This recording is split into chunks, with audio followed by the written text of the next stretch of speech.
Boa tarde, pessoal do 7º ano, espero que vocês estejam todos bem, com muita saúde e vamos começar mais uma aula de geometria, certo? Para começar a nossa aula eu vou fazer a correção da atividade da aula anterior. Algumas pessoas disseram que ficaram com um pouco de dúvida na hora de resolver, então eu peço que vocês assistam o vídeo com bastante atenção, assistam uma ou duas vezes se forem necessários, para que vocês possam tirar as dúvidas de vocês. Mesmo assim, se surgir alguma dúvida, é só me chamar no PV, tá bom?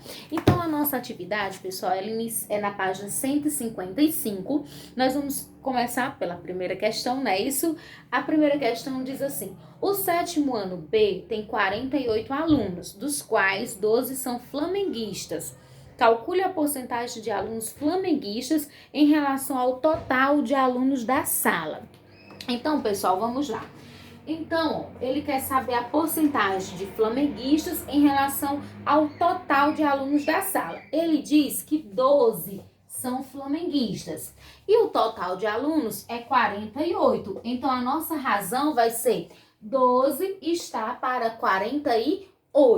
Então, nós vamos simplificar essa razão. Como é simplificar? O que eu expliquei para vocês. Você deve procurar um número que dê para dividir 12 e 48 ao mesmo tempo e que, como resultado, você obtenha a fração menor possível, certo? Então, eu vou fazer o seguinte, eu posso dividir 12 por 12 e posso dividir 48 por 12. Então, eu vou ter que 12 dividido para 12 vai dar 1 e 48 dividido para 12 vai dar 1/4, que é a menor fração que eu posso ter, né? Porque 1 eu só posso dividir por 1 e não vai modificar.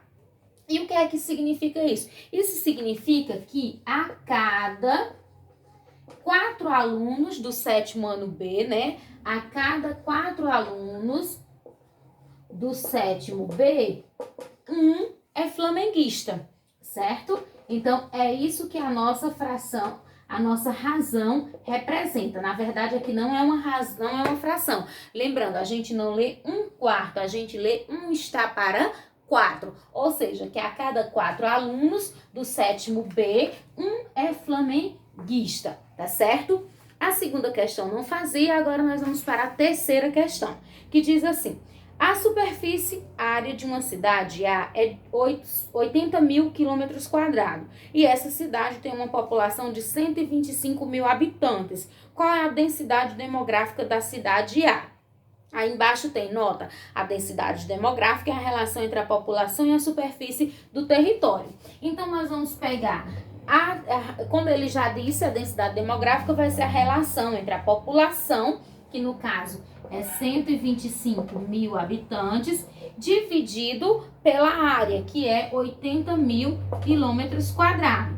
Aqui nós vamos fazer o seguinte, esse zero eu corto com esse com esse com esse, e eu vou dividir 125 para 80, que vai dar como resultado 1,5625 habitantes por quilômetros quadrados, certo? Ou seja, há mais ou menos um habitante meio, como a gente sabe, a aproximação aqui seria mais ou menos aproximadamente 2 habitantes por quilômetros quadrados, certo? Agora nós vamos para a quarta questão. Uma equipe de basquete disputou 40 partidas e ganhou 28. Aí na letra A ele pede o seguinte: qual a razão do número de partidas ganhas para o número de partidas disputadas? Então vamos lá, deixa eu apagar aqui e colocar a quarta questão, letra A. Então preste atenção, pessoal. Como eu já disse na letra A, ele quer a razão do número de partidas ganhas pelo número de partidas disputadas. Então ele disse que eles ganharam 28 e disputaram 40. Então a minha razão vai ser 28 está para 40. Nós vamos simplificar para tornar essa razão mais simples e nós vamos dividir 28 por 4 e 40 por 4. Como eu disse para vocês, procure um número que seja aquele que vá dividir e que depois não tenha mais como dividir. Ou seja, aqui nós vamos ter 28 para 4, 7 e 40 para 4, 10. Ou seja, não existe um número que eu divida 7 e 10 ao mesmo tempo, então eu paro por aqui. E isso significa o quê? Que a cada 10 partidas eles ganharam 7. Aí, letra B, qual a razão do número de partidas perdidas para o número de partidas disputadas.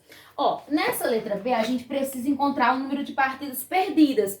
O total de partidas foram 48. Eles ganharam 28. Então, 40, que é o total, menos 28, que é o que eles ganharam, vai sobrar 12, que é o número de partidas perdidas. Aí, como ele quer a razão do número de partidas perdidas pelo de partidas disputadas, então vai ser 12 sobre 40. 12 partidas são as partidas perdidas e 40 as partidas disputadas, certo? Lembrando que não é 12 sobre 40, é 12 está para 40. Nós vamos simplificar aqui, certo? Vamos tornar essa fração simplificada. E aí eu vou dividir aqui por 4, certo? Divide os dois. 12 dividido para 4 dá 3 e 40 dividido para 4 dá 10. Então, a razão vai ser 3 está para 10, tá certo? E na letra C, ele diz assim: qual a razão do número de partidas ganhas para o número de partidas perdidas? O número de partidas ganhas foi 28, o número de partidas perdidas, 12. Então, a razão é 28 está para 12. A gente simplifica também dividindo por 4, certo? E aí, eu vou ter que 28 dividido para 4 dá 7, 12 para 4 dá 3. Como não é um número que vai dividir 7 e 3 ao mesmo tempo, então eu paro aí, certo? Então, a razão vai ser 7 está para 3, ok? Então, a quinta questão, vamos lá. A quinta questão diz assim: a planta baixa da casa de Janaína está na escala de 1 para 75. Explica o que essa escala significa. Ela significa que a cada 1 centímetro temos 75 centímetros na realidade. Então ela vai significar o quê? Que a cada 1 centímetro temos 75 centímetros na realidade. Ou seja, naquela planta baixa lá, onde tem 1 centímetro, significa que na realidade, na casa, esse 1 centímetro vai equivaler a 75 centímetros, tá certo? Agora nós vamos para a sexta. Considere a razão A sobre B, A está para B, e demonstre nos quesitos abaixo de forma simplificada. Então, vamos apagar, porque tem letra A, e vamos fazer, tá certo? Então, ó, nessa quinta, nós vamos ter assim, na letra A, ele quer que você use a razão A está para B. Ou seja, você vai pegar o valor de A e colocar sobre o valor de B. Na letra A é 15 e B é 81. Então, fica assim, ó, a razão fica 15 está para 81.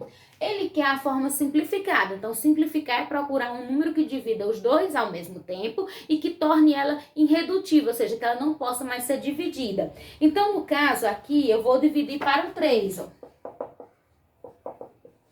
15 dividido para 3 vai dar 5. E 81 dividido para 3 vai dar 27. Como não há mais um número que divida 5 e 27 ao mesmo tempo, eu paro aqui. Na letra B, ele diz que A vale menos 64 e B vale menos 42. Aí aqui vocês têm que lembrar do jogo de sinal. Menos com menos, mais. Aí eu vou procurar um número que divide o 64 e o 42 ao mesmo tempo, que vai ser o 2, ó. Certo? Aqui, ó. Aí eu vou ter que o resultado vai ser mais 64 dividido para 2, 32, 42 dividido para 2, 21. Como não há um número que vai dividir 32 e 21 ao mesmo tempo, eu paro aqui. Na letra C, ele diz que A é 25 e B é 75. Então, A está para B. Então, 25 está para 75. Eu vou simplificar dividindo por 25, que é o maior número que eu posso dividir os dois ao mesmo tempo. E vai ficar o seguinte: 25 dividido para 25, 1. 75 dividido para 25, 3. Ou seja, 1 está para 3. E como não há mais um número que divida os dois, eu paro por aqui, certo? E na letra A, nós temos que A é 81 e B é menos 36. Aí vocês lembrem do sinal, ó. Mais com menos, menos. Então, o resultado é negativo. Aí eu vou procurar um número que divida os dois ao mesmo tempo, que seja o maior possível, que vai ser o 9.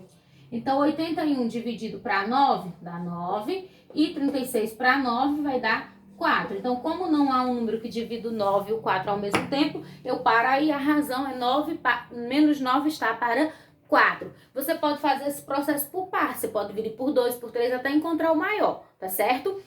Então, pessoal, a gente encerra aqui a nossa correção.